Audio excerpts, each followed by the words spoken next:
پاسپورنا جوتا اقسام د سور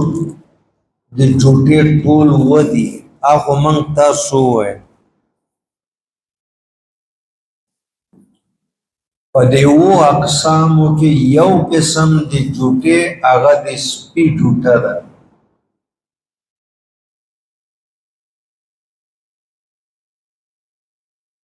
دا د سپي په جوټه کې سورل کلب کې امام مالک رحمه الله امام شافعی احمد بن حنبل اسحاق بن راهوی او سفیان الثوری عبد الرحمن اوزاعی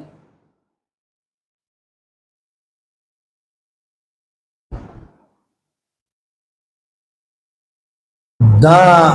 د دې خلکو نه یو قول نکړ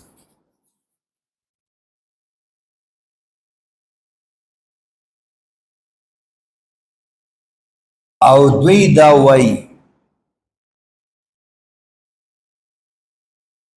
دا زه غلط کړه دا پاڼه وا دا ځه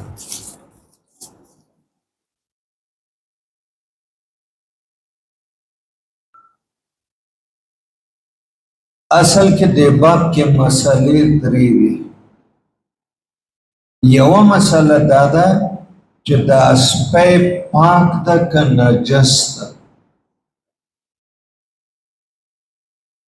دویمه مسله به دا راشي چې څوک ورته پاک وي نو څه د هغې دپاره خو څه دلیل ته ضرورت نشته چې جوټه پاکه ده که ناپاکه هغې وي پاکه ده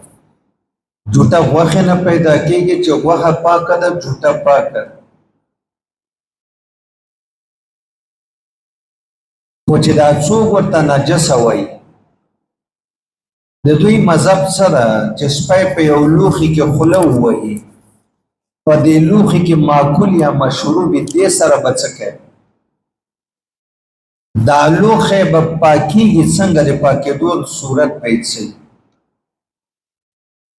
او په څو ځله وینځلو به دا پاکېږي یوه مسله به دا هم راشي پکې چې په یو غاټ بالټي کې اوبه وې سپي پکې خوله ووهله ترېنه ویستلې ژبه یې پکې ووهله د ژبې سره توکاڼی و توکاڼی اوبو سره ولګېده اوبه جوټه شوې آیا په دغه اوبو باندې اودس جایز ده که نه غسل جایز ده که نه ده د دغه اوبو استعمال جایز ده که نه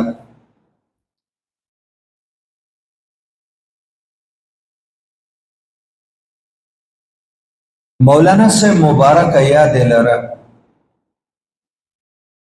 امام مالک رحمت الله علیه امام عبد الرحمن اوزاعی رحمت الله علیه او اصحاب ظواهر دوی وی د سپي غوښه پاکه ده خوړلی شی جائزه مباحه مع الکراهیت جائزه مباحه مع چې کوم ملکونو کې مالکی مذهب ده پته شته شیخ صاحب تاسو کوم ملکونو کې ده افریقایي ملکونو کې اکثره موالک پاتې کېږي افریقایي ملکونو جنوبی افریقہ شمالی افریقہ دیکھیں اکثریت دے مالکیانو المغرب الجزائر کی اکثریت دے حنابلو شیخ محترم رحمت اللہ علیہ بزمان فرمائل وی ما سر دی مدینہ منوری جامعہ کی دی افریقی ملگری و طالبان منگ بکل افریقی تطلو دیرو ملکونو کیا کوئی گرزیدلی و جہانی دی دو ویل ته مونږ وکتل په دې قصاب خانو کې چې کوم دا غټ غټ څرب څرب سپي و دا به زوړند دا به خرڅېده هغې د غوښې ته پاکه وایي مع الکراهیت معنی که طبیعت یې مني پاکه ده خورئ هغه خو بیا کړایانې ته جوړي سیخان ته جوړي و یو خدای مې ویل چې مردار او تاسو دا خورئ مذهب د بس هغه کراهیت په نظر کې نشته شیخ الاسلام حسین احمد مدنی رحمت الله علیه فرمایي په مکه مکرمه کې د اسلام نه مخکې چې اسلام نو بعثت ولادت جسمانی روحانی د ربی پاک نو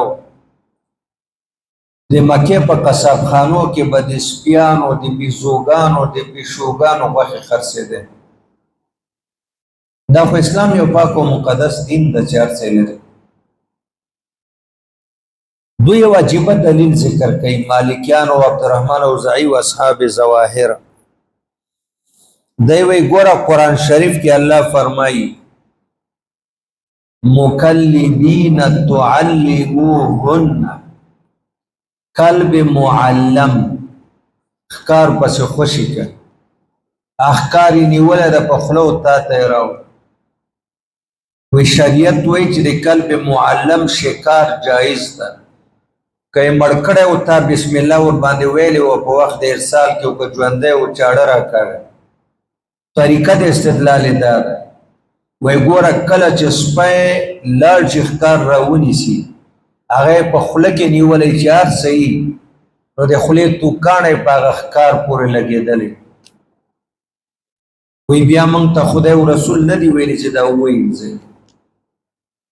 حکم د غسل یې نه ده کړی نو دې نه معلومیږي چې جوټۍ پاکه ده او چې جوټۍ پاکه ده نو غوښه یې پاکه ده نو چې غوښه یې پاکه ده خوړل یې مال کراهیت جایز په دې باندې تاسو پوه شوئ دي بل دا چې قرآن شریف کې کم محرمات ذکر دي انما حرم علیکم هغې کې صراحتا د دې تذکره نشته دي نو ته ورته دا ووایې مالکیانو ته که چېرته د کلب معلم چې په خوله یې ښکار نیولی او تا ته یې راوړه او د وینځلو حکم پکې صراحتا نشته چې دا ښکار ووینځه ځکه د سپي توکاڼې پې لګېدلې نو په کم ځای کې راغلي چې مې وینځئ کم ځای نه ثابته ده چې نه ده وینځلی ښکار یې همداسې خوړلی ده د ښکاري دا به خېټه سیرې کوي که نه ګندونه به غورځوي که نه به غورځوي اوسۍ سویکۍ نیولې غرڅه وغیره ښه د دې نه به د لرې خوشیانو غلازت لرې کوي کلمې به لرې کوي بیا به غوښه وینځي بیا به یو نهایت ضعیفه ده دویم تاسو وایئ چې نشته درې امامان هغوی وایي امام ابو حنیفه امام شافعي امام احمد بن حنبل رحمهم الله چې سپی نجس ده خوړل حرام دي نو بیا د جوټې پته ولګېده چې دا نجسې غوښې نه چې کم توکاڼی پیدا کېږي هغه هم نجس دا توکاڼی چې کم اوبو سره ولګېده اوبه هم نجسې شوی او نجسې اوبه قابل د استعمال نه درې واړه امامان دې ته نجس وایي د دوی دلیل څه ده قرآن شریف کې الله فرمایي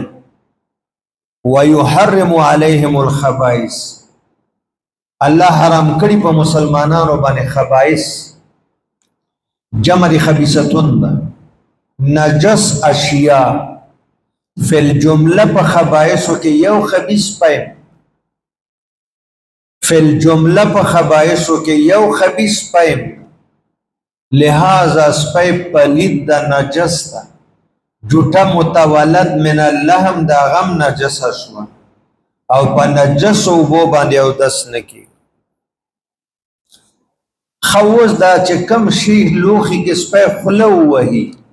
او جمهور ورته نجس وایي نو طریقه د طهارت به چې دا لوخی به پاکیږي اوس څنګه امام مالک صاحب وایي او امام شافعي صاحب چې دا لوخی به وځله وینځل غواړي وځله او په 2 کرتو کې به یو ځل پکې خاوره ومږي د سپي د خولې جراثیم ډېر خطرناک، خاورې سره جراثیم ختمي. د ابو هريره یو روایت براوړي فليغسله 7 مرات وافروه بالتراب. نو موږ ورته چې ته خو وایې چې غوښه یې پاکه ده، نو چې پاکه ده لوښي کې د خولې وهلې ده، نو ته وایې چې وځله دا وځله وینځل بیا ولې وایې؟ وی دا امر تعبدي ده، دا د نجاست د وجه نه نه وایي چې دا لوښی پلید شوی. دا امر تعبدي ده، من په حیثیت د بندګۍ او د عبادت د حکم تعمیل کوو چې رسول الله ویلي وی وینځئ وځله نو موږ یې دا د نجاست د وجه نه نه، د تعبد د وجه، د عبادت او د بندګۍ په حیثیت باندې موږ پر حکم باندې عمل. احمد بن حنبل وایي چې کله سپی په لوښي کې خوله ووهي 8 کرته به یې وینځي، په 8 کې به یو ځل خاورم استعمال. د ده مستدل د عبدالله ابن مغفل رضی الله عنه روایت هغه کې 8 کرته راځي. من شوافی ورته وایي چې تاسو څنګه وځلې وایي؟ وایي دې کې عمل به زیادت ده او په باب د داسې مسلو کې عمل په زیادت باندې اولاد. نو موږ ورته وایي بیا خو د عبدالله ابن مغفل پر روایت عمل وکړي، هغې کې 8 کرته راغلي. زمونږ احناف جمهور دا وایي چې سپی په یو لوښي کې میتیاز یو کې میتیازې ډېرې نجسې که توکاڼي میتیازې هم په 3 ځله وینځلو باندې پاکي. د عامو نجاساتو حکم داره چې لوښي باندې پرېوته 3 ځله وینځلو باندې پاکي. نو جوټه په طریقه اولا 3 ځله وینځلو سره پاکي. او که تاسو موږ ته د ابو هريره روایت راوړئ په استدلال د اصول حدیث قاعده ده چې کله یو راوي د خپل روایت په خلاف فتوا ورکړه روایت ساقط الاعتبار ساقط العمل. روایت ابو هريره کړه د 7 مرات او فتوا یې ورکړه د 3 مرات چې سپی په لوښي کې خوله ووهي 3 ځلې ووینځه. فتوا په خلاف د روایت راغلی، روایت ساقط العمل او ساقط الاعتبار ګرځېده. نو امام بخاری به امام طحاوی به وایي فذهب قوم، دینا با امام مالک مرادی، امام شافعی سے مرادی، دینا با عبدالرحمن اوزاعی مرادی، دینا ساق ابن دابتنا مرادی. او د دې دلائل په ذکر کې وخالفهم سره په احناف او دلائل او د شوافی او جوابات د مالکیانو راوړي. سر ویل به قال حدثنا علي بن معبد قال حدثنا عبد الوهاب بن عطاء عن شعبة عن الأعمش عن ذكوان عن أبي هريرة رضي الله عنه عن النبي صلى الله عليه وسلم قال إذا ولغ الكلب في الإناء فاغسلوه 7 مرات. وبه قال حدثنا وردا روایت ابو هريره وکړه کنه او فتوا ورکړي په 3 مرات باندې. فتوا دی راوی مخالف شوره روایت دی راوی نه کته وای چې قصدن مخالفه فتوا ورکړي راوی او سره فاسق جوړیږي. صحابه د څوک دا نسبت کولای شي چې د روایت خلاف قصدن فتوا ورکړي او چې قصدن نه دا ورکړي نو معلومیږي چې روایت کمزور ده یا ضعيفة ده روايات ساقط الاعتبار شوال. وبه قال حدثنا خالد قال حدثنا عمر بن حفص بن عياس قال حدثنا ابي قال حدثنا الاعمش قال حدثنا ابو صالح عن ابي هريره رضي الله عنه عن رسول الله صلى الله عليه وسلم مثله. وبه قال حدثنا ابن ابي داود قال حدثنا المقدمي قال حدثنا المعتمر بن سليمان عن ايوب عن محمد عن ابي هريره رضي الله عنه عن النبي صلى الله عليه وسلم مثله وزاد اولاهن بالتراب. اولاهن بالتراب يوزل بك خور ومجيال. وبه قال حدثنا ابو بكر قال حدثنا ابن عاصم عن قرة قال حدثنا محمد بن سيرين عن ابي هريره رضي الله عنه عن النبي صلى الله عليه وسلم مثله. وبه قال حدثنا علي بن محمد قال حدثنا عبد الوهاب بن عطاء قال سئل سعيد عن القلب ينام في الاناء فاخبرنا تسبح خلو وهي بلوغك يلا عن قتادة عن ابن سيرين عن ابي هريره رضي الله عنه عن النبي صلى الله عليه وسلم مثله غير انه قال اولاد وردت وكرت ویله خدلت قتاده روایت ابن سیرین فعنصر عن عنای کړي بل قتاده مدلس راوی ده نو لہذا دا روایت قابل قبول نه ده. اولا ما صالح بالتراب شق سعید شک کړي دا چې یو اول ځل باندې به خوره مګي کې په ووم ځل باندې. فذهب قوم الى هذا الاثر فقال لا يطهر الاناء إذا ولغ فيه الكلب حتى يغسل 7 مرات أولاهن بالتراب كما قال النبي صلى الله عليه وسلم. دا د مذهب شو وخالفهم سره بیا زمونږ د احناف دلایل بیان. شاباش.